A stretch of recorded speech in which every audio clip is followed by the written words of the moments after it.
फ्रैंकेनस्टीन की कहानी सिर्फ एक दानव की कहानी नहीं है। ये असल में एक बनाने वाले का दुख भरा इकबालनामा है, जो आर्कटिक की बर्फीली ठंड में अपनी जिंदगी के आखिरी पलों में सुनाया गया था। और जानते हैं, कहानी की शुरुआत ही उसके अंत से होती है। थका हारा टूटा हुआ विक्टर फ्रैंकेनस्टीन अपनी ही बनाई हुई चीज का पीछा कर रहा है। ये एक ऐसा पीछा है जो उन्हें दुनिया के आखिरी कोने तक ले आया है। यही सवाल असल में इस पूरी कहानी की जड़ है। एक होनहार वैज्ञानिक और उसकी बनाई हुई रचना आखिर दोनों नफरत और बदले के इस जाल में फंसे तो फंसे कैसे? तो चलिए इस गुत्थी को सुलझाने के लिए कहानी की शुरुआत में चलते हैं। तो कहानी शुरू होती है एक जवान, बेहद होशियार और महत्वाकांक्षी वैज्ञानिक से, जिसका नाम था विक्टर फ्रैंकेनस्टाइन। देखने में तो विक्टर की जिंदगी एकदम परफेक्ट लगती थी, है ना? जिनेवा में एक प्यारा सा परिवार, पढ़ाई लिखाई में जबरदस्त और एक नेक मकसद भी था, जिंदगी के रहस्य को समझना ताकि लोगों की मदद की जा सके।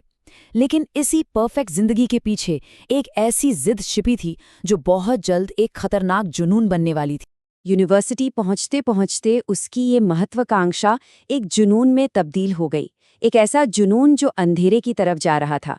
वो जिंदगी का रहस्य जानने के लिए किसी भी हद तक जाने को तैयार था। उसने खुद को सबसे अलग कर लिया और मौत के साथ ऐसे तजुर्बे करने लगा जिसके बारे में कोई सोच भी नहीं सकता था। और फिर वो तूफानी रात आई। विक्टर ने नामुमकिन को मुमकिन कर दिखाया। उसने कुदरत की ताकत का इस्तेमाल कर एक बेजान जिस्म में जान फूंक दी। ये विज्ञान की एक बहुत बड़ी जीत थी, या शायद उसकी सबसे बड़ी भूल। लेकिन ये जीत का जश्न पल भर में एक भयानक सपने में बदल गया। उसने सोचा था वो एक खूबसूरत इंसान बनाएगा, लेकिन हकीकत में जो चीज उसके सामने खड़ी थी वो बेहद डरावनी थी। उसे देखते ही विक्टर के मुंह से निकला, मैंने एक दानव बना दिया।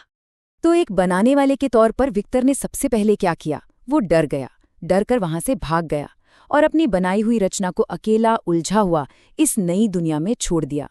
बस यही वो एक पल था जिसने आने वाली हर तबाही की नींव रख दी। अब जरा सिक्के का दूसरा पहलू भी देखते हैं। कहानी को उस प्राणी के नजरिए से समझते हैं जिसे उसके बनाने वाले ने ही अकेला छोड़ दिया था। ये सिर्फ शब्द नहीं है, ये एक इल्जाम है। सोचिए, उस प्राणी का सारा दर्द, सारा गुस्सा इसी एक बात से तो आया था। दुनिया ने उससे सिर्फ इसलिए नफरत की क्योंकि उसके बनाने वाले ने उसे एक ऐसा रूप दिया था जिसे देखकर हर कोई डर जाता था। देखिए, ये प्राणी कोई शैतान पैदा नहीं हुआ था। वो तो एक कोरे कागज की तरह था जो दुनिया को समझने की कोशिश कर रहा था।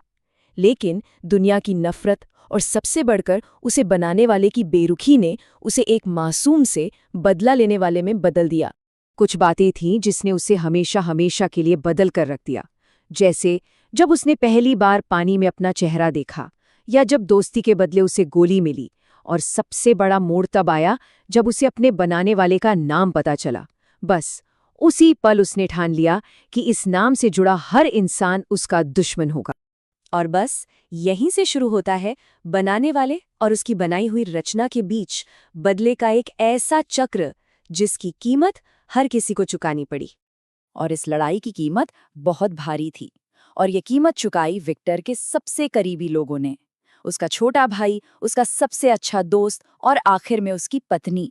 एक एक करके उसके सारे अपने उस प्राणी के बदले का शिकार बनते गए जिसे उसने खुद बनाकर ठुकरा दिया था। इतनी मार काट के बीच भी वो प्राणी विक्टर के पास एक आखिरी उम्मीद लेकर आता है। वो और कुछ नहीं, बस एक साथी चाहता है, कोई ऐसा जो उसके रूप से न डरे, ताकि वो इस दुनिया में अकेला न रहे। विक्टर मान तो जाता है, लेकिन फिर उसके मन में एक डर बैठ जाता है। उसे लगने लगता है कि अगर ये दोनों मिल गए तो दानवों की एक नई नस्ल पैदा हो जाएगी जो इंसानों के लिए खतरा बनेगी। और इसी डर में वो अपना वादा तोड़ देता है, उस प्राणी की आखिरी उम्मीद को भी अपने हाथों से मसल देता है। अब ये कोई वादा नहीं था, ये एक सीधी सीधी धमकी थी। उस प्राणी के दिल में अब रहम के लिए कोई जगह नहीं बची थी। उसने कसम खाई कि वो विक्टर से उसकी सबसे कीमती चीज छीन लेगा। और उसने अपनी धमकी पूरी की। अपनी शादी की रात विक्टर को अपनी पत्नी की लाश मिलती है। ये उसके प्राणी के बदले का आखिरी और सबसे बेरहम कदम था। इस आखिरी चोट के बाद विक्टर भी उसी बदले की आग में जलने लगता है जिसमें उसकी रचना जल रही थी। अब उसकी जिंदगी का बस एक ही मकसद था, अपने बनाए दानव को खत्म करना। और बदले का यही पीछा उन दोनों को दुनिया के आखिरी कोने, आर्कटिक की बर्फीली दुनिया में ले आता है। ठीक वहीं जहां से हमने ये कहानी शुरू की थी। दो लोग, एक बनाने वाला और एक उसकी रचना, दोनों ही नफरत और दुख के अंधेरे में डूबे हुए। अपनी आखिरी मुलाकात में वो प्राणी साफ साफ कहता है, असली गुनहगार तुम हो, मैं नहीं। ये बदसूरत शरीर तुमने मुझे दिया, मुझे बनाने वाले तुम हो। मतलब साफ था, उसकी नफरत की जड़ विक्टर के ही कर्मों में थी। और आखिरकार विक्टर भी इस कड़वी सच्चाई को मान लेता है। उसे एहसास होता है कि हर मौत का जिम्मेदार असल में वो खुद था। उसकी जिद और उसके डर ने ही इस पूरी तबाही को जन्म दिया था। तो दोनों का अंत बेहद अकेला और दर्दनाक होता है। प्राणी अपना बदला पूरा होने पर खुद को आग के हवाले कर देता है ताकि अपनी पीड़ा को खत्म कर सके, और विक्टर अपनी कहानी सुनाने के बाद उसी बर्फ में अकेला दम तोड़ देता है। तो ये कहानी हमें एक बहुत बड़े सवाल के साथ छोड़ जाती है कि असली दानव कौन था? वो जिसे दुनिया ने उसकी शक्ल की वजह से शैतान बना दिया, या फिर वो बनाने वाला जिसने उसे पैदा तो किया लेकिन उसकी जिम्मेदारी लेने से इनकार कर दिया? इस सवाल का जवाब शायद 200 साल बाद भी उतना ही मुश्किल